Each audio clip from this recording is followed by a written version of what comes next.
আজ বহুদিন পর আয়নায় নিজেকে খুব ভালো করে দেখলাম। চোখের নিচে ঘাড়ো করে ডার্ক সার্কেল পড়ে গেছে, তলপেটটা থলথলে হয়ে নিচের দিকে ঝুলে গেছে, মুখের আনাচে কানাচে অসংখ্য দাগ, মোটা হয়ে শরীরটা কেমন যেন বালিশের মতো অ্যাব্রু ট্যাব্রু হয়ে গেছে। চুলের কি বিশ্রী অবস্থা! সংসারে এতগুলো দিন খাটতে খাটতে নিজের দিকে তাকানোর সময়ই পাইনি। দুধে আলতা গায়ের রং আমার কেমন যেন ফ্যাকাশে হয়ে গেছে। যে রূপে পাগল হয়ে আসিফ আমাকে বিয়ে করেছিল সেই রূপ আর আমার নেই। বিয়ের পরে ভালো একটা ক্রিম কিনতে গেলে ও কিপটামি করতাম, ভাবতাম দূর শুধু শুধু অপচয় করে লাভ কি, এই টাকাটা জমা করলে ভবিষ্যতের কাজে দিবে, এই বলে ক্রিমের টাকাটাও সেভ করতাম নিজের জন্য। ইচ্ছা করে কখনো একটা ভালো থ্রি পিস কিনতে চাইতাম না। বাসার সবাই দামি দামি কাপড় পরলেও আমি সবসময় কম দামি গজ কাপড়ে থ্রি পিস পরতাম। ভাবতাম সারাদিন বাসায় থাকি, এত দামি দামি কাপড় পরে হবেটা কি। বুয়ার আকাশ সামর্থ্য থাকার পরেও দিনরাত একা হাতে সব সামলাতাম। ভাবতাম যে টাকা বুয়াকে দিব সে টাকা সেভ করলে কাজে দিবে, আর শরীরটাও ভালো থাকবে, কি দরকার। এখন দেখি যে কাজটা ভবিষ্যতের কথা চিন্তা করে করেছিলাম,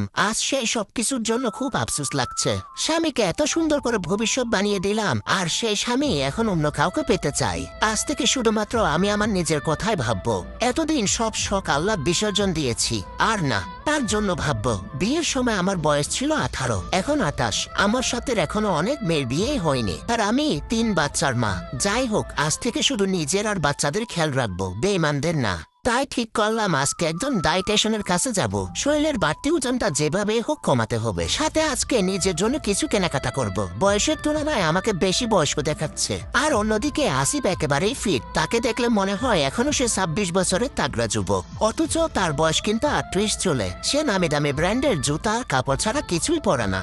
তাই 7 দিন সে জিমে যায়, আর একদিন সে জেন্টস পার্লারে যায়। জীবনে কখনোই তাকে বাধা দেয়নি। আরো খুশি হয়ে বলতাম, মাশাআল্লাহ, আমার স্বামী যদি সুন্দর আর ফিট থাকে তাহলে তো সেটা খুবই ভালো। কিন্তু এখন দেখছি সেই রূপটাই আমার জন্য কাল হয়ে দাঁড়িয়েছে।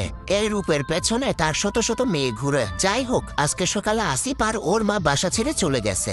আর এই একতলা বাড়িটা আসিফ আগে থেকে ভাগ্যক্রমে আমার নামে করে দিয়েছিল, বছর খানেক আগেই করেছে। আর 2টা ফ্ল্যাট ভাড়া দেওয়া। সে বাসা ছেড়ে যাওয়ার সময় আমাকে 50,000 টাকা দিয়ে গেছে, আর বলেছে মাসে একবার এসে আমাকে টাকা দিয়ে যাবে আর ছেলে মেয়েদেরকে দেখে যাবে। বিয়ের তারিখ নাকি এখনো ফাইনাল হয়নি, ফাইনাল করলে জানাবে। সে যাওয়ার সময় আমি শুধু একটা হাসি দিলাম আর বললাম, দোয়া করি তোমাদের দাম্পত্য জীবন অনেক সুখের হোক। আসিফ অবাক হয়ে আমার দিকে তাকিয়ে রইল। আমাকে ভাঙতে না দেখে এসে বারবার অবাক হচ্ছিল। আসলে ও শান্তি পাচ্ছিল না, এটা ভেবে যে সবকিছু আমি কেন স্বাভাবিকভাবে নিচ্ছি। ও চাচ্ছিল আমি কান্নাকাটি করি আর ওর পা ধরে মাপ চাই, ওর কাছে বারবার ওকে ভিক্ষা চাই। এরকম করলে ও সুখ পেত। যারা আমাদের দুঃখ দেয় তারা আসলে চায় আমরা দুঃখ পাই। যখন দেখে তার বিপরীত হচ্ছে তখনই তারা উন্মাদ হয়ে যায়। কিন্তু আমি তো সে পৈশাচিক শান্তি কখনোই আসিফকে দিব না। আমি ওকে বোঝাতে চাই যে তোমাকে ছাড়াও আমার দিব্যি চলে যাবে, তুমি থাকা না থাকার কোনো ধারধারি না। আসিফ শেষে আমাকে একটা কথাই বলেছিল, অনু, আমার কেন জানে মনে হচ্ছে তুমি কখনো আমাকে ভালোই বাসুনি। আমি তখন হেসে উত্তর দিলাম, তুমি যা মনে করো। অনেকে ভাবতে পারে যে আমি তাকে কেন তালাক দিচ্ছি না। এতটুকু মান সম্মান কিংবা ব্যক্তিত্ব কি আমার নেই?